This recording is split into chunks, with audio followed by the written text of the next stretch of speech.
azan dan iqamah. Allahu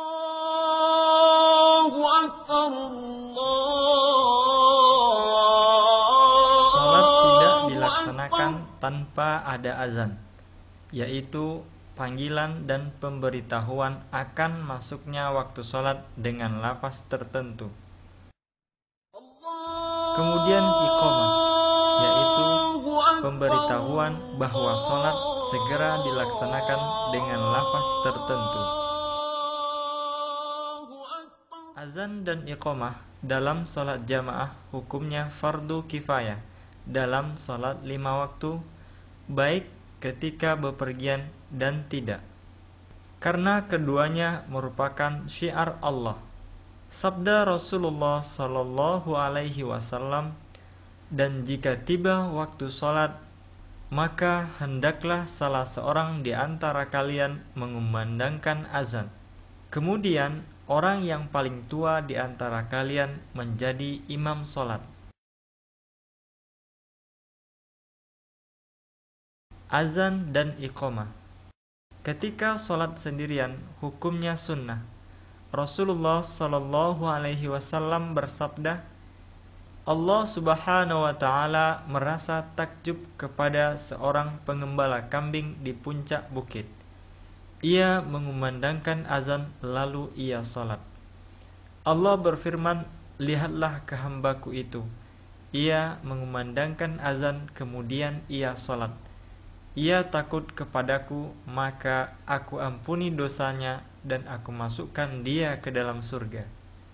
Azan mulai disyariatkan pada tahun pertama Hijriah.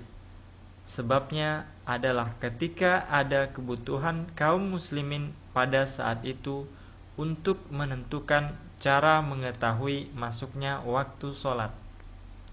Kemudian mereka berunding. Di malam harinya, Abdullah ibnu Zaid radhiyallahu anhu bermimpi dan melihat ada seseorang yang membawa lonceng. Ia berkata kepadanya, apakah engkau hendak menjual lonceng ini? Orang itu berkata, hendak engkau gunakan untuk apa? Abdullah berkata, akan kami gunakan untuk memanggil orang melaksanakan sholat. Orang itu berkata lagi, maukah engkau aku tunjukkan dengan sesuatu yang lebih baik? Abdullah menjawab, iya. Orang itu pun mengajarkan Abdullah lafaz azan dan iqamah seperti yang ada sekarang ini. Abdullah berkata, di pagi hari aku mendatangi Rasulullah Shallallahu Alaihi Wasallam dan mengabarkan mimpiku kepadanya. Lalu beliau bersabda, itu adalah mimpi yang benar insya Allah.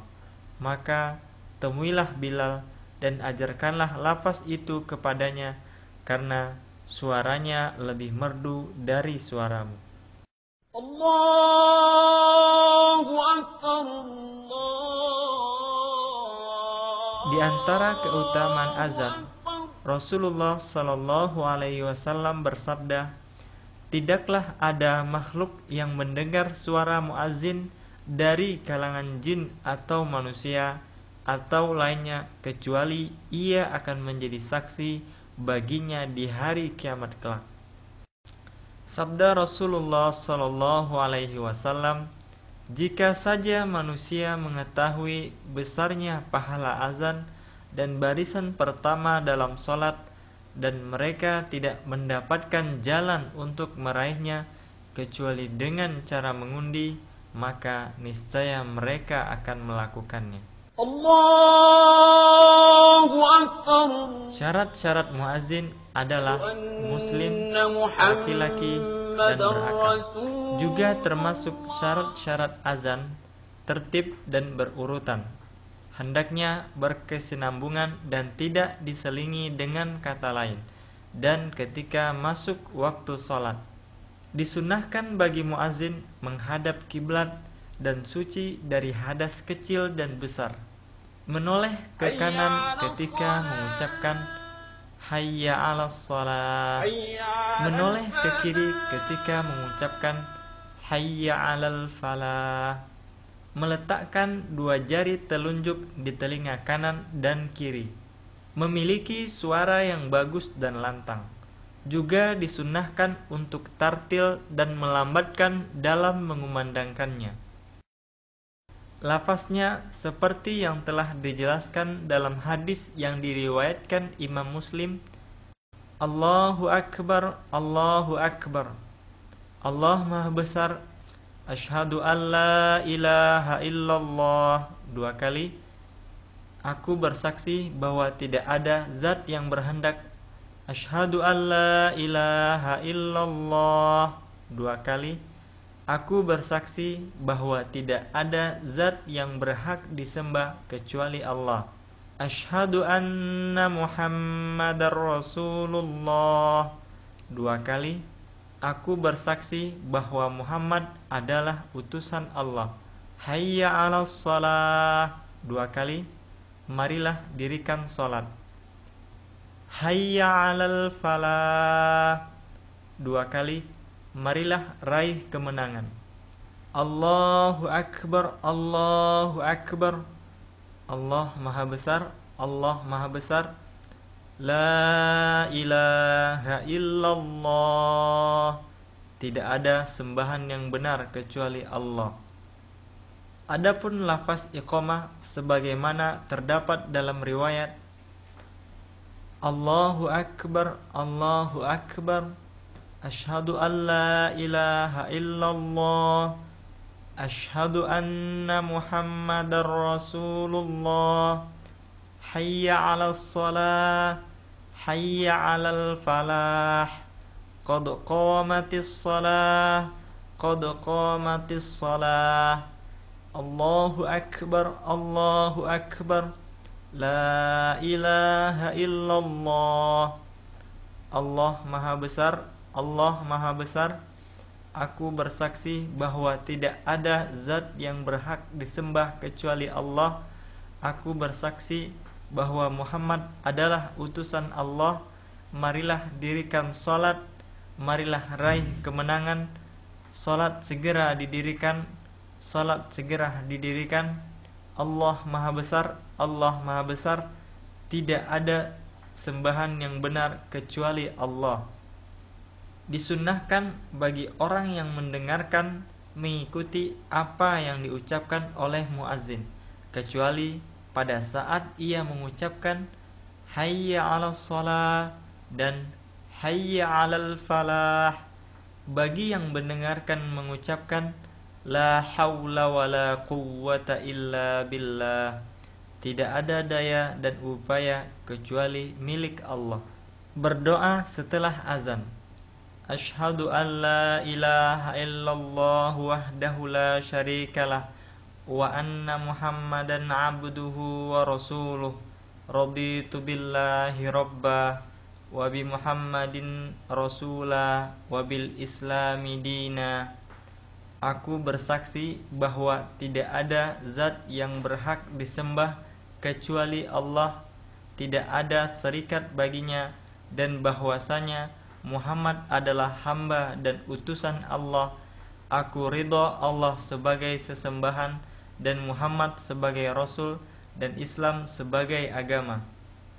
Kemudian dilanjutkan dengan bersolawat kepada Rasulullah sallallahu alaihi wasallam, lalu berdoa, Allahumma rabba hadhihi ad-da'wati tammah was-salatil qa'imah ati Muhammadanil wasilatul wal fadilah wa ba'ashu maqaman mahmudal ladzi wa'adtah. Ya Allah, pemilik seruan yang sempurna ini dan salat yang hendak ditunaikan, berikanlah kepada Muhammad wasilah dan keutamaan, dan bangkitkanlah ia di tempat terpuji yang telah Engkau janjikan kepadanya. Kemudian orang yang mendengar azan untuk berdoa untuk dirinya, terutama jeda antara azan dan iqamah, karena berdoa pada saat itu tidak tertolak. Sabda Rasulullah sallallahu alaihi wasallam, sesungguhnya doa yang dilantunkan antara azan dan iqamah tidak akan tertolak. Penjelasan ulama yang berkaitan dengan hukum azan dan iqamah.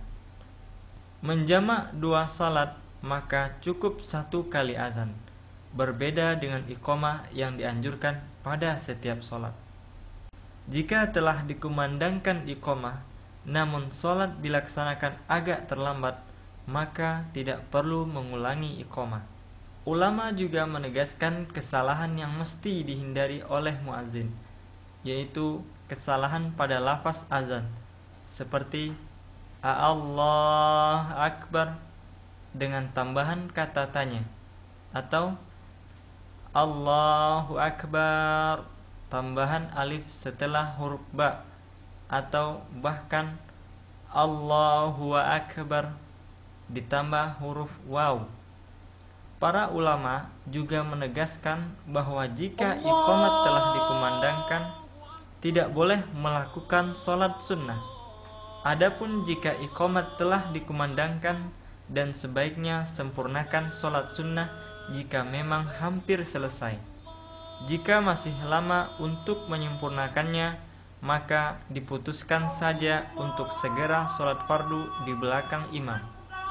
Dibenarkan azan yang dikumandangkan oleh anak kecil yang telah dianjurkan untuk mengumandangkan azan dan iqamah jika hendak melaksanakan sholat yang tertinggal, baik karena lupa ataupun karena tertidur, sebagaimana yang diriwayatkan dari Nabi SAW ketika para sahabatnya tertidur hingga terbit matahari, bahwasanya beliau memerintahkan Bilal untuk mengumandangkan azan.